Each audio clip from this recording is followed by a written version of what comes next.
오늘 아침 8시 한 10분, 20분이 됐는데요. 갑자기 전화벨이 울려서 보니까 이철규 장로님 전화예요. 깜짝 놀라서 제가 전화를 받았습니다. 그랬더니 굉장히 조금 많이 곤란해 하시면서 우리 김우경 권사님이 감기가 들렸는데 미열이 조금 있고 기침을 한다는 거예요. 근데 오늘 예배 기도시잖아요. 그러니까 이제 어떻게 하면 좋겠느냐고 전화를 하셨습니다. 어떻게 해야 되죠? 어떻게 해야 돼요, 여러분? 제가 집에서 잘 쉬시라고. 오늘 예배 끝나면 영상 잘 제가 찍어서 보내드리겠다고 그랬습니다. 여러분, 코로나 시대에는 감기에 안 걸리는 것도 영성입니다. 저는 환절기에 특히 취약한 사람이라 지금 이 가을에 나 감기 걸리면 안 된다. 제가 감기 걸리면 답이 없어요. 안장님이 설교해야 될지도 몰라. 그럼 답답한 일이죠. 참 코로나가 바꿔놓은 수많은 것들 가운데 우리의 삶이 굉장히 많이 달라지고 있습니다. 그런데 저는 이게 우리의 일상이 된다면, 그래서 마스크를 쓰고 사는 게 우리의 일상이 되고 손소독하고 악수하는 게 일상이 되고, 그런데요, 이번 명절 기간에 제가 어떤 분하고 식사를 하러 저쪽에 연합이당을 갔는데 한 테이블도 안 볐대. 한 테이블도 다 꽉 찼어요. 거리두기 없고 다 마주 앉아. 물론 이제 식탁에 앉은 사람들은 다 아는 사람들이니까. 그래서 이게 참 코로나의 양면이잖아요, 그죠? 참 쉽지 않은 시대를 살고 있다, 그런 생각을 하면서 우리는 그동안 요한계시록을 통해서 요한계시록에 7복이 있더라. 여러분 이제 다 기억하시겠죠? 요한계시록이. 그런데 제가 이 7복을 처음 시작할 때는 별 생각 없이 시작했는데 막상 시작을 해서 진행을 해보니까 복마전으로 들어왔더라고요. 이게 굉장히 어렵더라고요. 그래서 이번 주간에도 굉장히 많은 고민을 하면서 요한계시록 전체를 관통하는 메시지가 7복에 담겨 있음을 생각할 수가 있었습니다. 여러분 한번 기억을 되새기면서 한번 7복의 첫째가 뭐였죠? 첫 번째와 여섯째였어요. 그죠? 1장 8절에 나오던가요? 이 연의 말씀을 읽고 듣고 지키는 자가 복이 있다. 그래서 이 요한계시록은 이 말씀으로 인클루지오가 되어 있다. 21장에도 나오기 때문에. 그래서 요한계시록의 큰 축 하나는 이 예언의 말씀을 읽고 듣고 지키는 자가 복이 있다는데, 그 이 예언의 말씀을 읽고 듣고 지키는 기간을 요한계시록은 한때, 두때, 반때, 그건 42달, 1260일, 지난주에 살펴본 것처럼 1000년, 이런 다양한 표현을 쓰고 있다. 그런 다양한 표현들은 다 말세를 의미하는, 우리가 사는 예수 그리스도의 초림과 재림 시대를 의미하는 표현들인데, 상황에 따라서 길게도 상황에 따라서 짧게도 동일한 시간을 표현하고 있다. 그래서 두 번째 복은 주 안에서 죽는 자가 복이 있다. 그러니까 주 안에서 죽는다는 말은 주 안에서 쭉 살다가 주님 안에서 꼴까닥 하는 겁니다. 그죠? 이 표현이 조금 저렴하네. 꼴까닥 말고 아무튼 주 안에서 이렇게 부르심을 받는 것이 복이다. 굉장히 이건 의미심장한 표현입니다. 평생을 주 안에서 살다가, 그죠? 평생을 주 안에서 살다가 주님 안에서 죽는 그 사람에게 그침과 따름이 있다. 그침은 아픔, 눈물과 고통과 이 땅에서 이 코로나 질병과 같은 이런 것들이 그치고, 따르는 건 뭐죠? 영원한 천국과 우리의 행함이, 믿음으로 살았던 행함이 우리의 삶을 따라서 영원한 천국에 우리를 인도한다. 여러분 기억나시죠? 그 다음에 도적같이 오시는 주님 앞에 깨어서 자기 두루마기를 빠는 자가 복이 있다. 기억나십니까? 예. 그래서 그 도적같이 온다. 깨어 있어라. 언제 깨어 있어야 되는 거죠? 그러니까 이 예언의 말씀을 읽고 듣고 지키는 것과 깨어 있는 것과는 같이 물려 있어요. 그죠? 그런데 거기에 뭐가 들어가 있냐면 주님이 도둑같이 온다. 도둑같이 온다. 언제 올지 알 수 없다. 그러니까 깨어 있어야 한다. 그리고 혼인잔치의 청함을 받은 자가 복이 있다. 이 혼인잔치의 청함을 받는 것은 왕의 예복, 가나의 혼인잔치와 쭉 연결이 되면서 마지막 혼인잔치, 영원한 천국에 초대받는 것을 혼인잔치의 청함을 받는 자가 복이 있다. 그게 지금 다섯 번째고, 여섯 번째는 처음 할 때 했고, 오늘 이제 일곱 번째 복에 관한 이야기입니다. 그런데 가만히 이 일곱 개의 복을 정리를 해보니까 똑같은 얘기를 하고 있잖아요. 여러분 그렇죠? 가만히 이 이야기를 정리를 해보니까 이게 거의 비슷한 얘기를 다르게 표현하고 있는 것이 아마 느껴졌을 거라고 생각합니다. 자, 오늘 우리가 살펴볼 이 자기 두루마기를 빠는 자들은 복이 있으니 이는 그들이 생명나무에 나아가며 문들을 통하여 성에 들어갈 권세를 받으려 함이로다 그럽니다. 우선 생명나무에 나아가며 라는 표현에 주목하면서 일단 생명나무에 관한 이야기를 다시 한번 간략하게 정리를 해보려고 합니다. 여러분, 생명나무가 성경책에 처음 등장하는 곳이 어디죠? 창세기 2장 9절에, 그러니까 창세기 2장 9절에서 이 생명나무 이야기는요 그냥 쑥 지나가는 얘기예요. 에덴 동산에 선악을 알게 하는 나무의 실과도 있고 생명나무 실과도 거기 있더라 그러고 지나갔어요. 근데 에덴 동산에서는 중요한 게 뭐였죠? 선악을 알게 하는 나무의 실과가 굉장히 중요했어요. 그 선악을 알게 하는 나무의 실과는 우리가 하나님의 형상으로서 인격적인 존재라는 것을 말해주는 굉장히 중요한 단서 맞죠? 여러분 그렇죠? 그래서 하나님이 처음부터 두루두는 화영검을 두는 게 아니라 이건 뭐 과일이죠. 그냥 선악과가 특별한 과일이 아니고 하나님이 거기에 약속을 하셨기 때문에 중요한 거지 그 과일이 어떤 능력이 있는 건 아닙니다. 그죠? 여러분 맞죠? 그 과일에다가 하나님이 의미를 부여하셔서 이거 먹지 마 하고 의미를 부여하셨기 때문에 그게 중요한 거지 그 과일 자체가 무슨 선악을 알게 하거나 뭐 그런 것이 아니고 그 과일에 걸려있는 약속이 중요해요. 약속이. 여러분 맞죠? 그런데 그걸 따먹고 반역하고 범죄함으로 말미암아 죄가 세상에 들어오게 되었고, 그런데 오늘 주제는 그게 아니고 그 일로부터 무슨 일이 생겼냐면 하나님이 그때를 시점으로 뭘 하셨죠? 생명나무에 두루 도는 화염검을 설치하셔서 생명나무의 실과를 먹지 못하도록 하셨다는 겁니다. 그러면 여기서 제기되는 문제가 뭐냐면 하나님은 에베소서 1장 4절 5절에 곧 창세전에 그리스도 안에서 우리를 택하사 우리로 사랑 안에서 그 앞에 거룩하고 흠이 없게 하시려고 그 기쁘신 뜻대로 우리를 예정하셨다 그랬어요.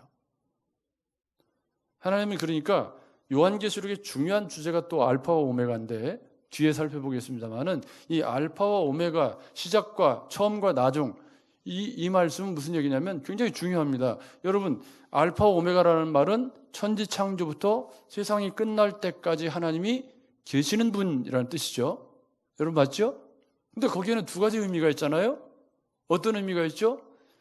시작과 끝에 하나님이 존재하시는 분이라면 그분이 시작과 끝에 있는 모든 것들을 주관하시고 보시고 아시는 살아계신 분이라는 뜻이고요.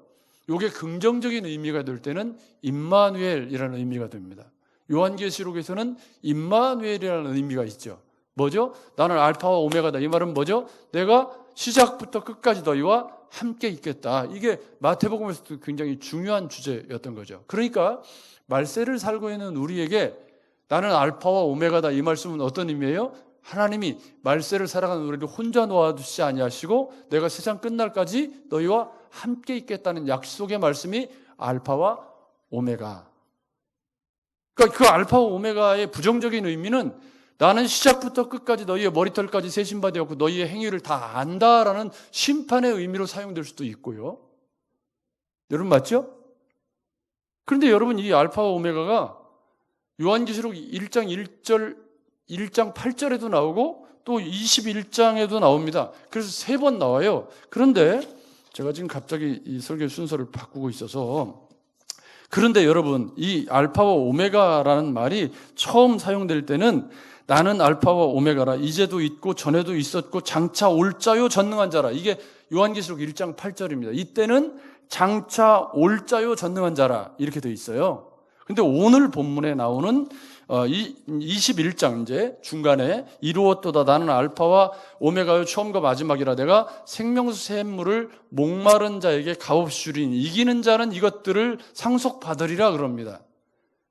이때까지만 해도 이기는 자가 상속받게 되리라는 미래형이죠. 그런데 오늘 알파와 오메가가 되신다는 말씀은 어떻게 나오냐면 나는 알파와 오메가라, 오메가요 처음과 마지막이요 시작과 마침이라 그러고 끝나요. 이건 무슨 말이냐면 22장 13절의 상황은 더 이상 뭐가 있어요, 없어요? 미래에 대한 이야기가 없다는 말입니다. 그래서 마지막 심판 7 대접장까지 다 끝났기 때문에 모든 것이 종결되어서 이제 오메가 되신 주님이 모든 것을 종결짓는 상황이 22장 13절에 나는 알파 오메가 라는 뜻입니다. 따라서 이 알파와 오메가라는 의미는 아까 말씀드린 것처럼 하나님이 우리와 함께 하신다. 이 말세 1260일에 이 1000년 동안 하나님이 우리에게 임마누엘 되셔서 함께 하신다는 위로의 말씀이면서 동시에 심판하시는 하나님이 너의 행위를 아신다라고 하는 이중적인 의미를 우리에게 부여하고 있다는 말입니다. 그런데 지금 무슨 얘기를 하다가 일리 건너왔냐면 하나님이 창세 전에 계획을 세우셨다. 그 계획 속에는 인간의 타락이라는 것도 들어가 있는 거죠. 오해하시면 안 됩니다. 하나님이 인간을 타락할 수밖에 없도록 그렇게 만들어 놓으시고 그렇게 탁 유혹해가지고 그렇게 만들어 놓고 타락할 수밖에 없도록 그렇게 몰아넣으셨다는 것이 아니고 인간에게 자유의지를 주셔서 이거 먹지 마. 이거는 물이니까 먹어도 괜찮아요. 그죠? 연산학과가 아니에요. 그런데 먹지 말라고 하고 아무런 조처를 취하지 않으신 것은 인간이 그런 존재라는 뜻이었죠. 여러분, 우리는 인격적인 존재들입니다. 인격적인 존재로서의 우리의 품위를 스스로 손상시키는, 그래서 강제적인, 물리적인 그런 강제적인 힘에 의해서 내가 지배받도록 사는 건 미련한가요? 미련하지 않은가요? 미련한 거죠. 그런데 생명나무가 이제 갑자기 중요한 의미가 되면서 정작 봉인된 것은 선악을 알게 하는 나무의 실과가 봉인된 게 아니라 뭐가 봉인이 되죠? 선악과를 따먹고 나니까 생명나무가 봉인이 된 겁니다. 이거는 생명나무가 특별한 의미가 있다 그런 의미가 아니고 그 생명나무에 담겨져 있는 계시적인 의미가 굉장히 중요한 것이겠죠. 왜냐하면 그 생명나무가 봉인이 되면서 하나님께로 나아갈 수 있는 길도 함께 막힌 거죠. 특별한 사람들이 아니고는. 그 말은 바꿔 말하면 영생을 얻을 수 있는 길이, 그러니까 이 과일은 하나님과의 관계 속에서만 참된 생명이 가능하다는 것을 하나님이 상징적으로 보여주는 것이 생명나무였단 말이에요. 그래서 생명나무가 거기 있었어요, 그냥. 그러면 아담과 하와는 선악과를 따먹기 전에 그 생명나무를 자유롭게 먹을 수 있었죠. 그런데 정작 선악을 알게 하는 나무 실과를 먹고 나서 그 생명나무를 따먹을 수 있는 거기에 두루도는 화영검을 설치해서 봉인을 해서 영생으로 나아가는 길이 막히게 되었다는 것을 무엇이 보여주냐면 그 생명나무 실과가 보여주는 거죠. 그림 언어로 보여주는 거지 그 생명나무가 실제로 우리에게 영생을 주는 건 아닙니다. 왜냐하면 창세기 보면 하나님이 흙으로 사람을 지으시고 생기를 그 코에 불어넣은 즉시 사람이 생명이 된지라. 이 생명, 리빙 소울, 이게 무슨 얘기입니까? 사람이 산 영이 된 것은 하나님이 생명을 불어넣어서 그렇게 된 거지 생명나무 실과 따먹어서 그렇게 된 건 아니라는 말이에요. 그런데 하나님이 선악과처럼 생명나무 실과에 영생이라는 상징성을 부여하셔서 차단하신 거죠. 그 말은 어떤 그림 언어냐면 이 생명나무의 실과를 차단함으로 인해서 영생으로 오는 길이 예수 그리스도밖에는 없다라는 그런 상징적인 그림 언어 역할을 한 거죠. 이것이 구약 시대에는 유월절 어린 양의 그림에서 다시 한번 확인이 되지 않습니까? 유월절 사건 때 그 문인방과 설주에 유월절 어린 양의 피를 바르기만 하면 그 집안에 있는 사람들이 누구냐에 관계없이 생명을 얻을 수 있었습니다. 아멘. 아멘. 그리고 예수 그리스도께서 오셔서 누구든지 예수 믿으면 멸망하지 않고 영생을 얻게 하려 하심이라. 같은가요? 다른가요? 유월절과 같단 말이에요. 그래서 구약에는 소수의 선택된 사람들이 하나님의 은혜를 입고 하나님의 백성이 되고 그것을 누렸지만 유월절을 기점으로 해서 그 복음이 예수 그리스도의 복음이 조금 더 선명하게 드러나고 그런 모형들을 통해서 예수 그리스도가 오셔서 그래서 누구든지 그 예수 그리스도를 믿는 사람, 그래서 요한복음 1장 4절에 예수 그리스도 안에 생명이 있었으니 이 생명은 사람들의 빛이라고 설명을 하죠. 그래서 그 예수 안에서만 영생을 얻을 수 있다라고 성경은 이제 이야기를 하기 시작합니다. 그래서 창세기에 나오는 생명나무의 봉인은 예수 그리스도 안에서 생명으로 나아갈 수 있다는 것을 보여주기 위한 상징적인 장치였죠. 그런데 이 생명나무의 봉인이 풀리는 때가 온다는 겁니다. 여러분, 계시록 7장 14절에 보면 큰 환난에서 나오는 사람들에 대해서 언급하면서 이들이 어린 양의 피에 그 옷을 씻은 사람들이라고 그래요. 이게 오늘 본문에서 굉장히 중요합니다. 오늘 본문에서 굉장히 중요하기 때문에 7장 14절을 잘 기억해 두세요. 어린 양의 피에 옷을 씻은 사람들이라고 설명을 해요. 그러면서 계시록 22장 1, 2절에 수정같이 맑은 생명수의 강을 보여주셨는데 그 강이 하나님과 및 어린 양의 보좌로부터 나서 길 가운데 흐르는데 그 강 좌우에 뭐가 있어요? 생명나무가 있어서 실과를 맺고 만국이 소성하게 된다라고 이야기를 합니다. 그러니까 계시록 22장에 생명나무의 봉인이 풀렸나요? 안 풀렸나요? 강 좌우에 생명나무가 다 있대요. 그러면 그 거룩한 성 새 예루살렘에는 생명나무의 봉인이 풀렸어요? 안 풀렸어요? 풀렸어요. 그리고 오늘 읽은 본문에 뭐라고 말하냐면 자기 두루마기를 빠는 자들은 복이 있는데 저희가 생명나무에 나아간다.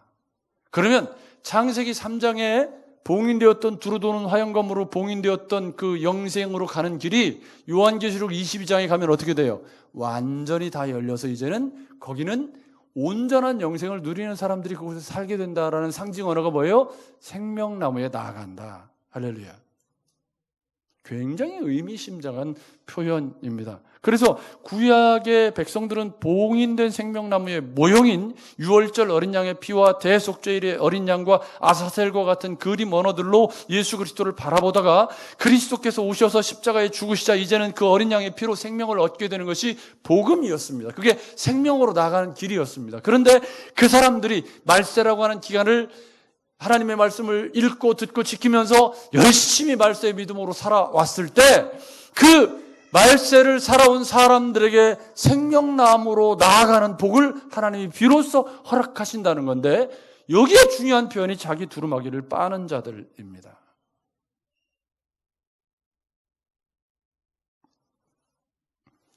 이건 15절 오늘 본문에 개들과 점술가들과 음행하는 자들과 살인자들과 우상숭배자들과 및 거짓말을 좋아하며 지어내는 자들은 다 성 밖에 있으리라와 대조되는 말씀이 바로 이제 14절 말씀입니다. 그런데 우리가 앞에 살펴본 요한계시록 19장 8절에 빛나고 깨끗한 세마포 옷을 입도록 허락하셨는데 이 세마포 옷이 성도들의 옳은 행실이라고 말씀했습니다. 그러면 여기 자기 두루마기를 빤다라는 표현은 성도들의 옳은 행실과 같은 거죠. 근데 여기서 문제가 되는 게 뭐냐면 7장 14절 아까 말씀드렸잖아요. 7장 14절에 큰 환난에서 나오는 자들인데 어린 양의 피에 그 옷을 씻어 희게 했다. 이걸 우리는 구원이라고 부릅니다. 그러니까 예수 그리스도의 보혈의 피로 죄 씻음 받아 구원받은 거죠. 여러분 맞죠? 그런데 여러분 여기에 이제 자기 두루마기를 근데 신앙생활을 하다가 여기 고개도 저를 보십시오. 신앙생활을 하면서 남의 두루마기를 자꾸 빠는 사람들이 있어요. 남의 옷이 더럽다고 자꾸 타박하고 자기가 빨아주지도 못할 거면서 뭘 해야 되죠? 자기 두루마기를 빨아야 되는 거죠. 우리 신앙생활의 핵심 키워드는 자기 두루마기를 빠는 싸움이지 남의 두루마기가 아니고 남의 두루마기 갖고 자꾸 지적질하고 판단하고 욕하고 그러는 싸움이 아니라는 거예요. 이게 지금 요한계시록 성경 마지막 책에 나와 있는 굉장히 중요한 우리 신앙생활이에요. 그러니까 다른 사람 신앙생활 어떻게 하는 것에 관심이 많아가지고 자기 두루마기는 어떻게 되는지 여러분 이렇게 설명을 하면 좋아요. 제가 자전거가 하나 있어요. 근데 기어가 원래 시커먼 건 줄 알았어요. 원래 시커매가지고 있으니까 원래 시커먼 건가 보다. 그런데 이제 어떻게 동영상 같은 걸 보는데 체인하고 뭐 이렇게 기어를 세척을 해줘야 된다고 그래요. 그 다이소에 2,000원에 판대 세정제가. 그래가지고 제가 그걸 사다가 거기다 뿌렸네요. 그랬더니 세상에 원래 검은 게 아니더라고. 뿌려갖고 조금 있으니까 그냥 더러운 물이 뚝뚝뚝뚝 떨어지는데요. 이제 이 더러운 게 녹아서 떨어지는 거예요. 그래가지고 솔로 슬슬 문질렀더니 이게 세상에 하얀 거더라고. 스테인리스 하얀 거더라고요. 무슨 얘기냐면 예수 그리스도의 피로 구원받아 예수 그리스도로 옷 입게 되었습니다. 근데 평생 한 번도 안 빨았어. 지금 이게 굉장히 중요한 거예요, 여러분. 그죠? 그러니까 지금 7장 14절에 있는 것은 단회적 사건입니다. 용어 자체가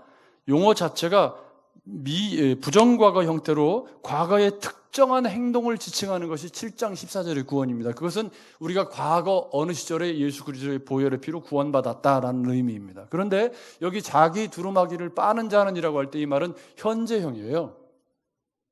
현재 진행형도 아니고 현재형이야. 지금 계속 빨고 있는. 우리는 현재를 사는 거예요. 그죠? 근데 현재를 계속 자기 두루마기를 빨아야 돼요. 그러면 이 7장 14절을 연결해서 보면 예수 믿고 구원 받았습니다. 7장 14절. 그죠? 예수 믿고 구원 받으셨죠? 그 이후에 우리가 해야 되는 것이 뭐죠? 자기 두루마기를 빠는 삶을 매일매일 자기 두루마기를 빨아야 된다는 거예요. 그게 앞 19장에서 뭐라고 그랬어요? 성도들의 옳은 행실이라고 그랬거든요. 그 말은 무슨 얘기냐면 성도들이 주님을 닮은 인격과 제가 고린도후서를 요즘 묵상하고 있는데 고린도후서에 보화 같은 표현들이 너무 많아요. 세상에 보내진 편지, 그리스도의 향기, 또 뭐 화목하게 하는 직분, 뭐 이런 표현들이 고린도후서에 굉장히 많은데 그게 다 뭐냐면 자기 두루마기를 빠는 성도가 이 땅에서 살아내야 할 말세의 성도의 열매, 삶이라는 거죠. 근데 이게 한 번 그냥 읽고서 여러분 가만히 놔둬도 녹슬어요. 얼마 전에 우리 큰아들이 쓰는 컴퓨터가 부팅을 하는데 3박 4일이 걸려요. 안 되다가. 근데 저도 이제 올해가 59이고 내년 60이니까 그런 거 이제 만지기가 귀찮아가지고 몇 달 동안 내비를 뒀어요. 귀찮아가지고. 그런데 이제 도저히 이게 안 되니까 본인들이 막 뜯고 뭐 해보는데 잘 안 돼요. 그래서 제가 참 하기 싫지만 저리 가 하고서 나를 잡고 하러 이제 이렇게 하는데 한참 하다 보니까 특정 어느 슬롯에다가 케이블을 꽂으면 거기서 3박 4일이 걸려요. 그래서 저보다 고수한테 전화를 해가지고 왜 이러냐 그랬더니 그 슬롯에 먼지가 꼈거나 문제가 생겼을 수 있다고. 그래서 그 슬롯을 빼서 그 슬롯을 안 쓰고 다른 데다 꼈더니 컴퓨터가 그냥 쌩쌩 날아다녀요. 그래갖고 지금도 아주 현역으로 쌩쌩 잘 돌아가요. 무슨 얘기죠? 가만히 놔둬도 먼지는 껴. 여러분, 우리가 예수 그리스도로 옷 입고 세제는 뭘로 쓰죠? 자기 옷을 빨 때? 자기 옷을 빨 때 세제를 뭘로 쓰나요? 하나님의 말씀이라는 세제를 써요. 말씀이 아니고는 저의 날선검 같은 진리의 말씀이 아니고는 자기 두루마기를 빨 방법이 있나요, 없나요? 없어요. 다른 걸로 빨면 이상해지는 거예요. 여러분 맞죠? 자기 두루마기를 뭘로 빨아요? 매일매일, 에브리데이. 뭘로 빨아요? 진리의 말씀. 그래서 우리 성경 묵상하는 거예요. 그렇게 매일 자기 두루마기를 빠는 자들에게 복이 있는 거예요. 그게 뭐예요? 생명나무로 나아가는 복을. 그러니까 여기 이 14절 말씀이 권세를 받으려 함이로다 이런 표현을 쓰고 있는 건 뭐죠? 성도의 유일무이한 목표가 뭐예요? 생명나무로 나아가는 거예요. 영원한 천국을 상속받는 거예요. 아멘. 같은 표현이 뭐예요? 거기 같은 표현이 성에 들어갈 권세. 이 성은 거룩한 성 새 예루살렘인데 영원한 천국을 상속받는 거잖아요. 그죠? 그 영원한 천국을 마음속에 품고 히브리서 기자가 말한 더 나은 본향을 사모하는 믿음 때문에 매일매일 자기 옷을 빠는 거죠. 그 믿음 때문에 매일매일 말씀 앞에서 내가 이 코로나 시대에도 어떻게 하면 그리스도인으로 살면서 내가 누군가에게 위로가 될 수 있을까? 누군가에게 그래도 조금 힘이 나는 삶을 살 수 있을까? 그런 고민하는 거 아니에요, 여러분? 여러분 맞죠? 제가 지금 얼마나 웃으면서 설교를 하려고 노력을 하는지 여러분 아셔야 됩니다. 코로나 시대에 제가 인상 쓰면 여러분도 힘들까 봐 저도 굉장히 지금 이제 웃으면서 좀 해보려고 노력 중에 있어요. 여러분, 그렇지 않아도 힘든 세상에 내가 그 힘든 것에 하나를 더 보태는 인생이 될 수도 있고요. 그죠? 그렇지 않아도 힘든 인생에 내가 누군가에게 조금이라도 짐을 덜어주고 힘이 되는 인생이 될 수도 있어요. 매일매일 자기 두루마기를 빠는 사람은 어떤 사람입니까? 그 매일매일 자기 두루마기를 빨면서 진리의 말씀으로 자기의 삶을 돌아보면서 뭘 하는 거죠? 주님을 닮은 인격과 삶으로 이 말세의 시간을 살아내야 한다 라는 사실을 마음속에 다시 새겨넣는 거예요. 여러분 맞죠? 그것을 마음속에 새겨넣고 우리가 사는 삶의 자리에서 우리가 어떻게 하든지 하나님의 백성으로서의 품위와 하나님의 백성으로서의 자부심과 하나님의 백성으로서의 윤리와 성품이 나로 인해서 손상받지 않도록 살아내는 것이 자기 두루마기를 빠는 성도의 삶이라. 아멘. 여러분 이것을 꼭 기억하셔야 합니다. 그런데 12절 말씀에 뭐라고 말씀하냐면 보라 내가 속히 오리니 내가 줄 상이 내게 있어 각 사람에게 그가 행한 대로 갚아주리라. 이게 또 전운맥을 같이 연결시켜 놓지 않으면 그러면 이게 이상한 말씀이 되죠. 그러니까 자기 두루마기를 빠는 것과 행한 대로 갚아주는 것은 같은 거예요? 다른 거예요? 같은 거죠. 그러니까 이건 뭐하고 연결이 되냐면 심판과 상이라고 하는 개념하고 연결이 됩니다. 그런데 여기 상이라고 하는 것이 다른 특별한 차등 상급을 의미하는 게 아니라 자기 두루마기를 빠는 자들에게 뭘 주시겠다고 그랬죠? 생명나무로 나아가는 복을 주시겠대요. 아멘. 그리고 한성으로 들어가는 그것 때문에 두루마기를 빠는 삶을 살아간대요. 그것이 12절에 내가 속히 오리니, 이 속히 오리니가 굉장히 중요해요. 왜냐하면 시간이 촉박하다, 때가 가깝다. 이 말씀이 10절에서도 계속해서 나오고 있거든요. 내가 또 내게 말하되 이 두루마리의 예언의 말씀을 인봉하지 말라. 인봉하지 말라는 건 뭐죠? 다 볼 수 있게 열린 책이에요. 이제는 닫힌 책이 아니라. 여러분 동의하시죠? 누구든지 여러분도 마음을 열고 성경을 읽으면 다 볼 수 있잖아요. 열린 책이에요. 이제는 이제는 열린 책이에요. 인봉하지 말아라. 열린 책인데 왜 열린 책이냐면 10절 말씀에 때가 가깝대요. 그때부터 지금까지 계속 때가 가깝다고 말씀하시는 거죠. 이 말씀은 무슨 얘기냐면 긴장의 끈을 놓고 살 수 없다. 깨어 있어라. 언제 오실지 알 수 없다. 그런 얘기잖아요. 지금 그죠? 그래서 매일매일 자기 두루마기를 빠는 거예요. 그래서 이게 지혜로운 다섯 처녀의 삶이었던 것이고 이것이 성경이 말씀하고 있는 성도가 이 말세를 살아가는 삶의 자세라고 결론을 내리고 있다는 거죠. 그러니까 상과 심판이 항상 같이 나오는데 그 사이에 알파와 오메가가 들어있어요. 15절 말씀 보십시오. 개들과 점술가들과 음행하는 자들과 살인자들과 우상 숭배자들과 및 거짓말을 좋아하며 지어내는 자는 다 성 밖에 있으리라. 여러분, 성 밖에 있다는 건 뭘 의미하죠? 뭘 의미해요? 심판이지. 그렇죠? 그러니까 14절에 문을 통하여 성에 들어갈 권세를 받으려 한다. 이것은 구원을 얻는다는 의미가 아니라 7장 14절에 이미 구원을 받았는데 그 구원받은 성도가 매일매일 자기 두루마기를 빠는 것은 그 영원한 성을 사모하는 믿음이 그에게 있어서 그 더 나은 본향에 대한 믿음 때문에 자기 두루마기를 빠는 거라는 거예요.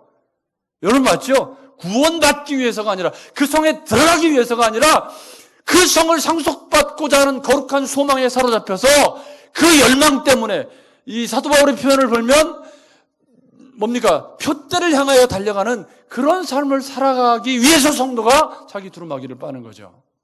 행위 구원을 의미한다는 말이 아니라. 여러분 이해가 되셨죠? 그래서 우리는 내가 속히 오리라 심판과 구원이 양쪽에 가까이 있고 시간이 촉박하다는 말씀을 잘 이해하실 필요가 있습니다. 그런데 여기 이해하기 어려운 말씀이 하나 끼어 있어요. 11절 말씀입니다. 여러분 보십시오. 불의를 행하는 자는 그대로 불의를 행하고 더러운 자는 그대로 더럽고 의로운 자는 그대로 의를 행하고 거룩한 자는 그대로 거룩하라. 이게 무슨 말이죠? 팔자대로 살아라 그런 뜻인가요? 아닙니다. 바꿀 시간이 없다. 촉박하다. 그런 문맥에서 하시는 말씀이에요.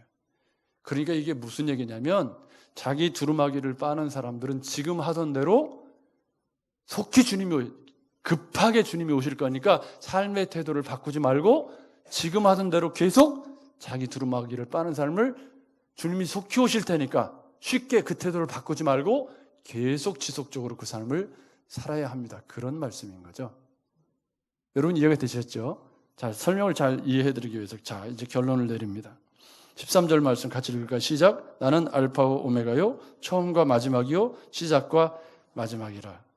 아멘. 이미 설명드린 것처럼 이 말씀을 하시는 이유는 이제는 더 이상 기회가 없다. 우리는 요한계시록의 두 번째 인클루지오, 이것이 제가 말씀드린 것처럼 1장 13절, 1장 8절에도 나오고 21장 6절에도 나오고 오늘 본문 13절에도 나오는 것은 이것도 요한계시록의 또 하나의 인클루지오라는 거죠. 나는 알파와 오메가다라는 것이 요한계시록의 또 하나의 중요한 기둥 역할을 하고 있는 건데 그 나는 알파와 오메가라는 말씀의 긍정적인 의미가 뭐예요? 매일 두루마기를 빠는 자들과 주님이 함께 임마누엘 되셔서 아멘. 함께 임마누엘 되셔서 그들을 위로해 주시고 싸매 주시고 깨닫게 하시고 주님 뜻에 순종하여 살아갈 힘을 주시는 그런 성령을 우리에게 보증금으로 주신 거 아니에요. 여러분 맞죠? 이것을 기억하시면서 결국 요한계시록을 탁 덮으면 42달 한때 두때 또 용이 결박했다가 풀려나고 수 없는 이야기가 있지만 사실은 요한계시록의 복이라고 이야기하고 있는 것은 그 말세를 어떻게 믿음으로 사는 것이 복 있는 성도인가 라는 이야기를 하고 있잖아요. 여러분 맞죠? 고난의 시대, 어려움의 시대를 어떻게 사는 게 복이냐, 우리가 이미 쭉 보았지만 이 연의 말씀을 읽고 듣고 지키는 것과 자기 두루마기를 빠는 것은 같은 얘기예요. 지금 주 안에서 죽는 거 같은 얘기죠. 껴있어라 같은 얘기예요? 틀린 얘기예요? 같은 얘기예요.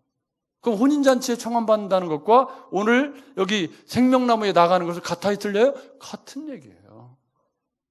그렇다면 여러분 저를 보십시오. 그렇다면 오늘 어떻게 사느냐가 중요한 거죠. 내일은 아직 안 왔으니까 뭐 이제 얘기할 것이 없고, 오늘 자기 두루마기를 자꾸 남의 두루마기 빨려고 하지 마시고, 우리 모든 삶의 문제는 왜 남의 두루마기 갖고 자꾸 얘기를 했었냐고요. 자기 두루마기를 진리의 말씀이라는 세제를 사용해서 매일매일 주님 다시 오실 때까지 빠는 그 사람이 생명나무의 복을 이 땅에서도 누리고, 그리고 영원한 천국을 상속받게 될 것이라는 위로의 말씀. 그것 자체가 복이라는 거예요. 매일매일 두루마기를 빠는 것 자체가 뭐라는 거예요? 복이라는 거예요. 사랑하는 여러분, 저는 이렇게 말씀드리고 싶습니다. 코로나 시대에도 우리는 그리스도인입니다. 여러분 동의하십니까? 아니, 이보다 더 큰 것이 와도 우린 그리스도인이어야 합니다.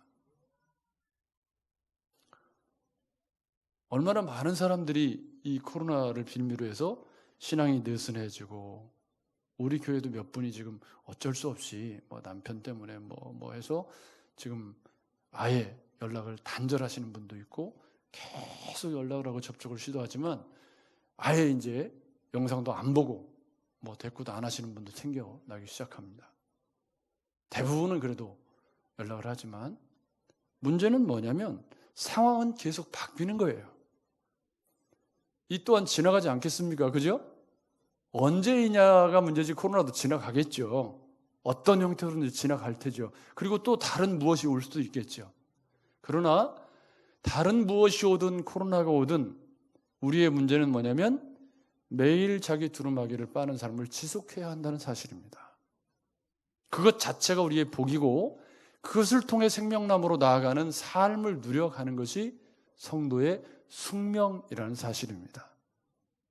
이것이 고난당하는 시대를 사는 성도들에게 주시는 하나님의 위로라는 거예요. 그것이 성도가 그 시대를 이길 수 있는 힘이고, 그것이 성도가 그 시대에 복 있는 성도로서의 삶을 보여줄 수 있는 길이라고 하나님은 지금 요한계시를 통해서 우리에게 제시해 주고 있다고 저는 믿습니다.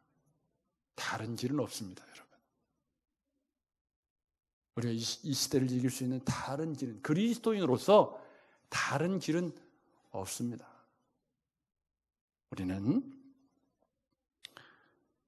신앙생활은, 한번 따라서 하십시다. 신앙생활은 새로움과 신선함의 싸움이 아니라 변함없고 성실함의 싸움입니다. 여러분 이것을 기억하십시오. 신앙생활은요, 뭐 신선한 거, 새로운 것과 만나는 싸움이 아니에요. 신앙생활은 내가 믿은 예수를 얼마나 더 굳건하게 담고 변함없이 치우침 없이 따라가느냐의 싸움이지, 무슨 새로운 유행이 생기면 거기 쫓아가고 무슨 새로운 유행 따라서, 여러분 신앙생활은 유행이 아닙니다. 유행이 되어서도 안 되고 될 수도 없습니다. 여러분 동의하십니까? 신앙생활은 유행이 아닙니다. 신앙생활은 유행이 될 수도 없습니다. 이것은 진리의 싸움인 거지 이게 무슨 유행이 될 수가 있나요? 그래서 신앙생활은 꾸준함과 성실함의 싸움입니다. 주님 다시 오시는 날까지 매일매일 자기 옷을 빠는 일에 승리하시는 여러분 되셔서 이 어려운 시대에 복된 성도로 승리하시는 여러분 되시기를 주의 이름으로 축복합니다. 이 시간에 1분 동안만 같이 기도하겠습니다.